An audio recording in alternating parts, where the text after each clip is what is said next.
नमस्कार दोस्तों, मैं हूं देवेंद्र तिवारी।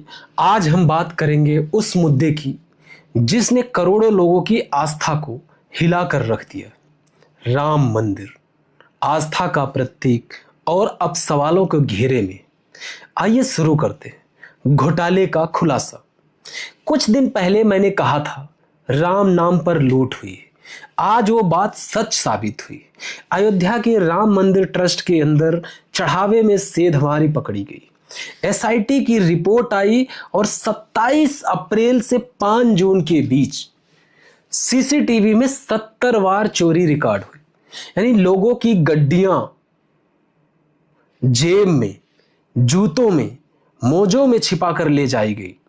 4 जून को गिनती वाले कमरे की बाथरूम से लगभग 2.5 लाख रुपए मिले। यानी जांच से पहले कर्मचारियों से 78 लाख रुपए वसूले जा चुके थे। यानी ये छोटी रकम नहीं है, ये करोड़ों लोगों की आस्था का पैसा है। यानी कि इसका जिम्मेदार कौन है? एसआईटी ने 6 लोगों के नाम लिया: अविनाश शुक्ल, अनुकल्प मिश्र, लवकुश मिश्र, मनीष यादव और करुणेंद्र पांडे, रमा शंकर मिश्र। इन सभी की सैलरी पता है कितना था? 15,000 रुपए। लेकिन इनके अकाउंट में लाखों की एफडी है। लेकिन सवाल यह है कि चाबी किसने दी, गेट किसने खोला, जिम्मेदारी किसकी थी? डॉक्टर अनिल मिश्र ट्रस्ट सदस्य, वित्तीय मामलों के प्रभारी भी है। एसआईटी ने कहा कि आपका सुपरवाइजरी नेग्लिजेंस था।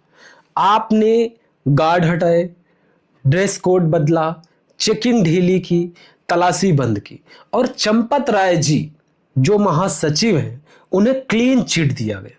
कहा गया कि वो देव पुरुष हैं, उनका कोई नहीं है। लेकिन उनके ड्राइवर टिन्नू यादव के पास गिनती वाले कमरे की चाबी थी। यानी कि बिना आदेश के उनके भतीजे मनीष को गिनती के काम में लगाया गया था।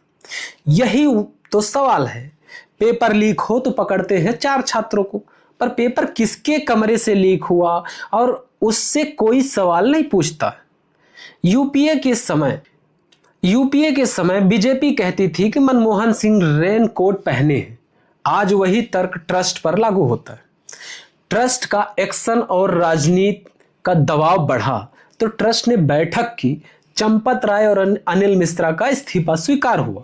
यानी गोपाल नगर कट्टे को हटाया गया और नई नियुक्ति कृष्ण मोहन जी कार्यवाहक महासचिव बने, जो दलित समाज से थे। यानी 2027 में यूपी चुनाव है। क्या ये मास्टर स्ट्रोक है या दलित वोट साधने का एक कोशिश है? यानी कोषाध्यक्ष गोविंद देव गिरी जी बोले कि मैं तो था ही नहीं, मैंने पावर डेलीगेट कर रखा था। यानी मतलब करोड़ों की आस्था 3 से 4 लोगों के भरोसे चल रहा था। यानी नृत्य गोपाल दास जी ने कहा कि जिसने पाप किया है उसे कड़ी सजा मिलनी चाहिए। पर सजा किसे? सिर्फ 6 कर्मचारियों पर सजा मिली, जो सिर्फ 6 कर्मचारियों को 7 साल तक की धारा बीएनएस 306 के तहत। यानी ट्रस्ट का बचाव और जनता का जो गुस्सा है, तो ट्रस्ट ने इसकी पूरी तरह से सफाई दी। सोने की रामायण और चांदी का आभूषण अब सुरक्षित है, सरकारी तिजोरी में गलवा कर रखे। यानी 147 किलो की रामचरितमानस को पब्लिक किया गया। पर जनता पूछ रही है कि यह सब ठीक है, पर पारदर्शिता कहां है, एसओपी कहां है, जिम्मेदारी क्यों नहीं हो रही? अपोजिशन हमलावर है, अखिलेश यादव, आप, कांग्रेस। यानी एक ही सवाल पूछ रहे हैं कि इनके घर में अभी तक बुलडोजर क्यों नहीं चली? अयोध्या की इकोनॉमी और 2027 के इस घोटाले का सबसे बड़ा नुकसान किसे मिलेगा? अयोध्या को? या राम मंदिर के बाद अयोध्या की इकोनॉमी 10,000 करोड़ पार कर गई थी।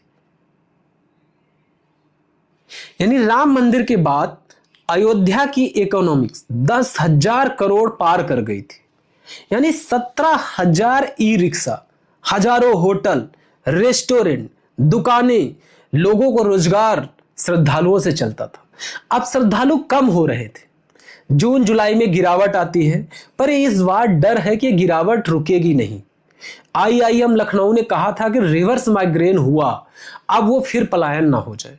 और बीजेपी 1993 में भी राम मंदिर आंदोलन के बाद बीजेपी को यूपी में हार मिली थी और 2024 लोकसभा में भी राम मंदिर का फायदा नहीं मिला। अब 2027 में भी योगी जी हैट्रिक की तैयारी में है।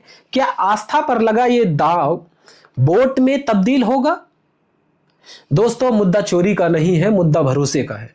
जिस ट्रस्ट को सुप्रीम कोर्ट के आदेश पर केंद्र ने बनाया, जिसे हमने आस्था का रखवाला माना, उसी के अंदर अगर नेग्लिजेंस हो और जिम्मेदार बच जाए, वो सवाल सरकार से भी होंगे, केंद्र से भी होंगे और यूपी सरकार से भी होंगे।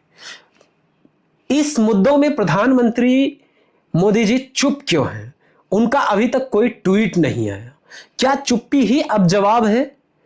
क्या आप क्या सोचते हैं? क्या सिर्फ 6 लोगों को सजा देना ही काफी है या ट्रस्ट की पूरी कार्यप्रणाली बदलनी चाहिए? आप कमेंट करके अपनी राय जरूर बताइए। हम मिलते हैं अगले सेशन में, तब तक के लिए जय श्री राम।